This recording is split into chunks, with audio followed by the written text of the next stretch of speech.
الحمد لله الرب العظيم الإله الكريم، له الحمد كله وله الملك كله، بيده الخير كله وإليه يرجع الأمر كله، علانيته وسره، لا إله إلا هو الملك الحق المبين.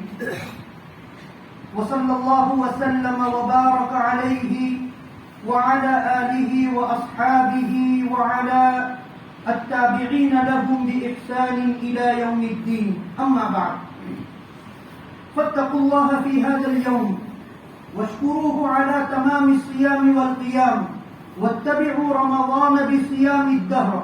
الله أكبر، جعل رمضان موسما للخيرات واكتساب الحسنات.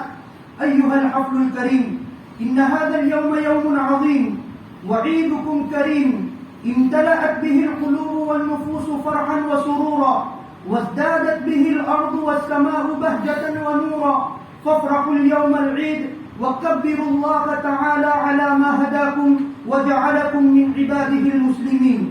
إن هذا اليوم يوم الجوائز، حين يوفى العاملون أجرهم فيغفر ذنبهم ويقبل عملهم ويشكر سعيهم، جعلنا الله تعالى المسلمين منهم.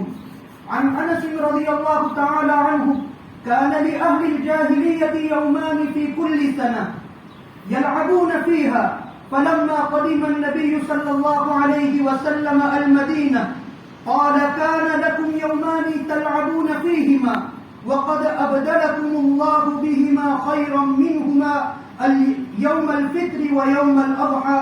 رواه النسائي. وعن عائشة رضي الله عنها قالت: دخل علي أبو بكر رضي الله عنه وعندي جاريتان من جوار الأنصار تغنيان بما تقاولت به الأنصار.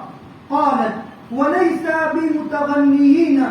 فقال أبو بكر: أبي مزمور الشيطان في بيت رسول الله صلى الله عليه وسلم، وذلك في يوم العيد.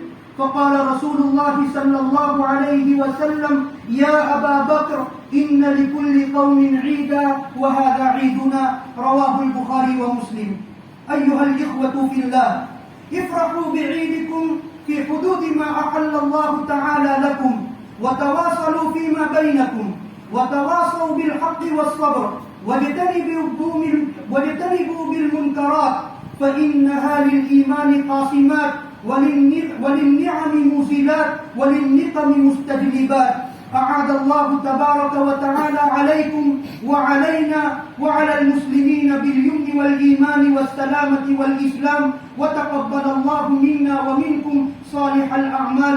أعوذ بالله من الشيطان الرجيم. بسم الله الرحمن الرحيم. يريد الله بكم اليسر ولا يريد بكم العسر، ولتكملوا العدة ولتكبروا الله على ما هداكم ولعلكم تشكرون.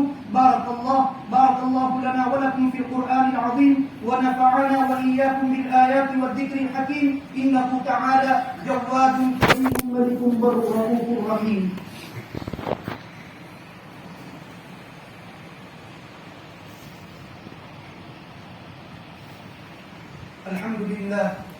الحمد لله رب العالمين، والعاقبة للمتقين، والصلاة والسلام على رسوله محمد وعلى آله وأصحابه أجمعين.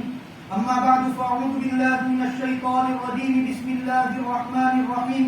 إن الله وملائكته يصلون على النبي، يا أيها الذين آمنوا صلوا عليه وسلموا تسليما. اللهم صل وسلم وبارك على سيدنا محمد وعلى آله وأتباعه أجمعين. قال النبي صلى الله عليه وسلم: أرحم أمتي بأمتي أبو بكر، وأشدهم في أمر الله عمر، وأصدقهم حياء عثمان، وأقضاهم علي، وفاطمة سيدة نساء أهل الجنة، والحسن والحسين سيدا شباب أهل الجنة، وحمزة أسد الله وأسد رسوله رضوان الله تعالى عليهم أجمعين. اللهم اغفر للعباس وولده مغفرة ظاهرة وباطنة لا تغادر ذنبا.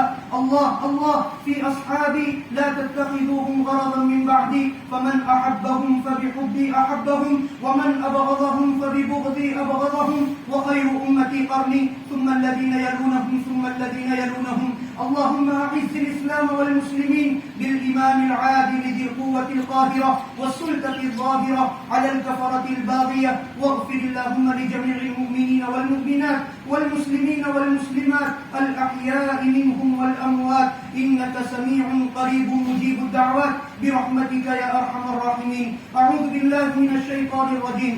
إن الله يأمر بالعدل والإحسان وإيتاء ذي القربى وينهى عن الفحشاء والمنكر والبغي يعظكم لعلكم تذكرون. فاذكروني أذكركم واشكروا لي ولا تكفرون.